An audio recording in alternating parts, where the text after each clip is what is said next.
Thread কালচারের একটা অন্য আরেকটা দিক, একটার পর একটা ভিডিও ভাইরাল হয়ে গিয়েছে। এবার সরব আরজি করেরই এক চিকিৎসক, আরজি করের বিভাগীয় প্রধানকে গুন্ডা দিয়ে শাসানির অভিযোগ উঠছে। ভাবুন কিরকম থ্রেড কালচার তারা অভ্যাসে পরিণত করে ফেলেছিলেন। সন্দীপ ঘোষের পছন্দের ছাত্রদের নম্বর বাড়াতে চাপ, না বাড়ানোয় গুন্ডা দিয়ে হুমকি। অভিযুক্ত সেই নাম সন্দীপ ঘোষ। কনভেনশনের মঞ্চ থেকে এবার সরব হয়েছেন কমিউনিটি মেডিসিন বিভাগের প্রধান সমীর রায়। তার বক্তব্য শোনাবো আপনাদের। Fair and bright night and day cream, ত্বক থাকবে ব্রাইট সারাদিন, পলিউশন ফ্রি, ঠিক যেন রাতের ফোঁটা সাদা ফুল। সারাদিন হ্যাপি ব্রাইট স্কিন। এই অর্ডারটা আসে নাকি প্রিন্সিপালের কাছ থেকে, এবং আমি কিন্তু সেখানে দিইনি, নাম্বার পেন্সিল দিয়ে দিইনি। এই কারণে আমাকে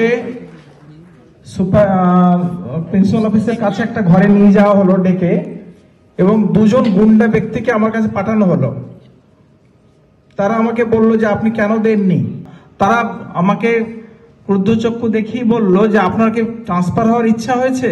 আমার মনে হয়েছে যেখানে খুব বড় নেক্সাস কাজ করে, কিভাবে কারা কাজ করে আমি বলবো না বা জানি না, আমি তো এখনো জানি না, কিন্তু একটা ঘটনা ঘটার পেছনে এনভায়রনমেন্ট থাকে। আমাদের যেমন এজেন্ট হোস্ট এনভায়রনমেন্টাল ডিজিজের জন্য, আমাদের ডিজিজটা একটা কিলিং হয়েছে, রেপ হয়েছে, তার পেছনে আমাদের এজেন্ট আছে। যে এজেন্ট হয়েছে ডাইরেক্টলি কিলার বা ডাইরেক্টলি রেপিস্ট, যে আমাদের যাকে বের করার চেষ্টা করছি, তার এনভায়রনমেন্টটা ক্রিয়েট হয়েছে এখানে। সমীরার বক্তব্য আপনারা শুনলেন। একটা প্রশ্ন খুব স্বাভাবিকভাবে এক্ষেত্রে উঠে আসছে, এই যে দুর্নীতির চক্র সেখানে চলতো, এই যে আতাতের কথা সামনে চলে আসছে, জানতে পারা যাচ্ছে একটার পর একটা নাম সামনে আসছে, এই দুর্নীতির বিষয়টা আমাদের তিলোত্তমা, নির্যাতিতা, মৃতা, সেই তিলোত্তমা কি কোনোভাবে জানতে পেরে গিয়েছিলেন? এ প্রশ্ন উঠছে। তিলোত্তমা কি এই দুর্নীতির কথা জানতে পেরে গিয়ে তিনি তার সততার জায়গা থেকে প্রতিবাদ করেছিলেন, মুখ খুলে ফেলেছিলেন, বা মুখ খুলবেন বলে এমন একটা পরিসর তৈরি হয়েছিল? এই বিষয়টা কিন্তু তার বাবা মাও বলছেন, তিলোত্তমার বাবা মাও কিন্তু বলেছেন যে এই দুর্নীতির কথা তিলোত্তমা জানতে পেরে যায়। এক্স্যাক্টলি তারা কি বলেছেন একবার শোনাবো আপনাদের। নমস্কার। সিবিআই এর হাতে গ্রেপ্তার হলেন সন্দীপ ঘোষ। যদিও দুর্নীতির ইস্যুতে তিনি গ্রেপ্তার হলেন, কিন্তু কি মনে হচ্ছে এরপর কি একটু হলেও আশা দেখতে পাচ্ছেন, বুঝতে পারছেন কিছু? আমার মেয়েটা তো আজকে দুর্নীতিরই বলি হয়ে গেছে। আর হয়তো যেমন অনেকেই মন্তব্য করেছেন মেয়ে বলে একটু পরিপাওনা হিসাবে ধর্ষণ করেছে তাকে, কিন্তু আমার মেয়ে দুর্নীতির বলি হয়েছে, সে বিষয়ে আমাদের কোনো সন্দেহ নেই। পুরো ডিপার্টমেন্টের জন্য আমরা প্রথম থেকে দায়ী করে আসছি। সন্দীপ ঘোষ অ্যারেস্ট হয়েছেন, আরো যারা লোকজন আছে সঙ্গে জড়িত তারাও অ্যারেস্ট হোক। যেদিন এদের সবার ফাঁসি হবে এবং চরমতম শাস্তি পাবে, সেদিনই আমাদের মনের আশা কিছুটা পূর্ণ হবে। একটু আশা পাচ্ছি। দেখুন, আমি তো একমাত্র মেয়েকে হারিয়েছি এবং তাকে পুরো ডাক্তার তৈরি করে তারপরে হারিয়েছি, আর এটা পুরো হসপিটালকেই আমি দায়ী করব। তার মাথা হচ্ছে সন্দীপ ঘোষ। সেই জন্য একটু হলেও হয়তো আশা পাচ্ছি যে আমি বিচারটা পাবো। বিচারের আশা করছেন তিলোত্তমার বাবা মাও, কিন্তু বলছেন, তিলোত্তমার বাবার কথা আপনারা শুনলেন, বলছেন যে দুর্নীতির শিকার হতে হচ্ছে তার মেয়ে, তার কোনো সন্দেহ নেই সেটা। আমার সঙ্গে এই মুহূর্তে টেলিফোন লাইনে রয়েছেন চিকিৎসক সুবর্ণ গোস্বামী। ডক্টর গোস্বামী, আপনাকে স্বাগত জানাই। এত কিছুর পর, এত কিছু একটার পর একটা পরত খোলার পর আবারও সেই কথাটাই জানতে ইচ্ছা করছে। দিনের পর দিন আপনারা এই ক্ষেত্রটা হাতের তালুর মতন চেনেন, আন্তরিকভাবে আপনারা রয়েছেন। আজকে যে পরিস্থিতি, তাতে কি মনে হয় আপনার? দুর্নীতির এমন পর্যায়ে চলে গিয়েছিল, তিলোত্তমাকে কি সত্যি দুর্নীতির শিকার হতে হয়েছে বলেই এই পরিণতি? কি বলছেন, কি ভাবছেন, কি মনে করেন? দেখুন, আমাদের রাজ্যের প্রেক্ষাপটে আমরা তো দেখছি যে একটার পর একটা দুর্নীতি পেঁয়াজের খোসার মতো করে, একটা যখন খোসা খুলছেন তার নিচে আবার একটা দুর্নীতি স্তর। দুর্নীতি আসলে যারা করেন তারা চান যে পুরো সমাজটাকে দুর্নীতিতে ভরিয়ে দিতে, তাহলে তাদের দুর্নীতিটা আলাদা করে চোখে পড়বে না, 1 নম্বর। 2 নম্বর, দুর্নীতিটা গা সওয়া হয়ে যাবে। ওই জন্য দেখছেন না যে শিক্ষক শিক্ষিকা তারাও মুখ খুলছেন এখন ইত্যাদি।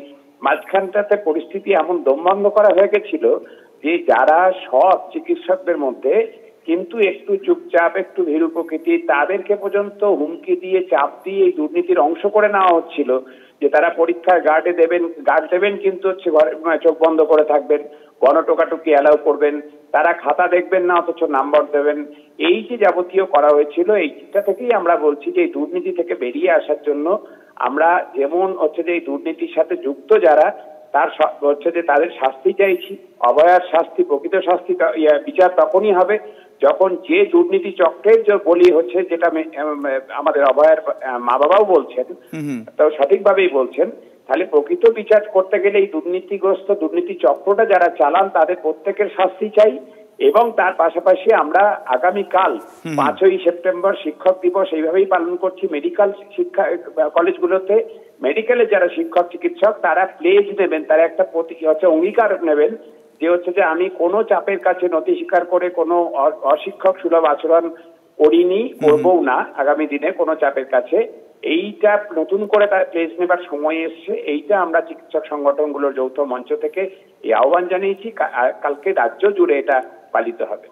অনেক ধন্যবাদ আপনার প্রতিক্রিয়ার জন্য। এবং এই সময় দাঁড়িয়ে, এই মুহূর্তে দাঁড়িয়ে আগামীকাল শিক্ষক দিবস, কিন্তু কোন শিক্ষার আলোয় সমাজে দরকার, যে শিক্ষার আলোয় সমাজকে দুর্নীতি মুক্ত করে, তার কারণ যে দুর্নীতির বহর আমরা দেখলাম তা লজ্জাজনক। চিকিৎসক সংগঠনের নেতা মানুষ গুমটা, আমরা তার সঙ্গে কথা বলেছিলাম, তিনি কি বলছে আপনাদের শোনাবো। পাশাপাশি জুনিয়র ডাক্তার কিঞ্জল নন্দ, তিনি কি বলছেন তার বক্তব্য শোনাবো। থেকে খারাপ অবস্থা আর কি হতে পারে আমি জানি না যে ন্যাশনাল মেডিকেল কমিশন দিল্লিতে যারা আছে তারা এই ঘটনাগুলোর সম্বন্ধে নজরদারি তারা রাখছে কিনা, বা এখন যারা তদন্ত করছে সেই তদন্তের মধ্যেও এই ভয়ঙ্কর অভিযোগগুলো তারা বিচারের মধ্যে তারা নিয়ে আসতে পারছে কিনা, এবং এই সমস্ত ঘটনার একটা ফল আউট, একটা কালমিনেট, একটা পরিবেশ, একটা পরিস্থিতি যে তৈরি হয়েছিল আরজি করের বুকে, এটা নিয়ে কোনো সন্দেহ নেই। ফলে একজন হেড অফ দ্য ডিপার্টমেন্ট হয়ে তিনি যে সাহস দেখিয়েছেন তাকে আমরা স্যালুট জানাই, তাকে আমরা কুর্নিশ জানাই। এই থ্রেড কালচার আমরা চাই না, এবং এই থ্রেড কালচারের পেছনে যে বা যারা আছে তাদেরকে ধরা হোক এবং উপযুক্ত শাস্তি দেওয়া হোক, তাদের যেটা দরকার সেইগুলো আমার মনে হয় এই তদন্তের মধ্যে উঠে আসা দরকার। যে এই থ্রেড কালচার কেন হচ্ছে, এই নাম্বার বাড়িয়ে দেওয়া, এই যে পাশ করিয়ে দেওয়া, যে বা যারা পড়াশুনো করে না।